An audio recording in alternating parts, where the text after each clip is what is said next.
Fresh kabisa. Fresh kabisa. Tumekuona umekuwa nominees katika hizi tunzo za Zari Awards. So basi tutajie siri mpaka ukaingia hapa, na tumeona umetoa ngoma ambazo zinafanya vizuri kama Some Love na nyingine. Kipi ambacho kilichokushawishi uingie katika hizi tunzo za Zari Awards? Mimi nadhani ni wakati wa Wazanzibari kujivunia wasanii wao.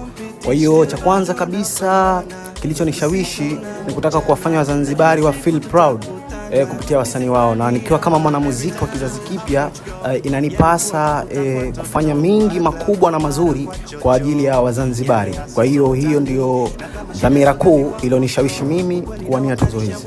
Okay.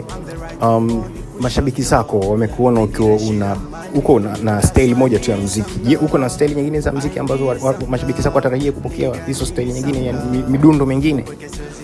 Of course, kama mwanamuziki napaswa kuwa mbunifu nadhani. Kwa hiyo kuhusu style nyingine zipo nyingi, lakini kwa sasa nimejichagulia kategori hii ya Afrobeat kutokana na ndio muziki ninaopenda kusema kweli, lakini haimaanishi kwamba sifanyi muziki aina nyingine. Kwa hiyo wategemee ladha tofauti, ubunifu mkubwa zaidi, lakini kwa sasa nimejikita sana na Afrobeat. Yes. Okay. Unaambia nini mashabiki zako katika hizi tunzo na pamoja muziki wako kwa ujumla?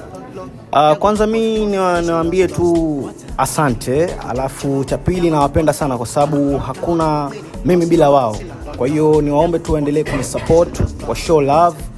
Mambo mingi makubwa mazuri zaidi yanakuja. Kikubwa waendelee kunishika mkono na waendelee kunisupport. Yeah, that's all.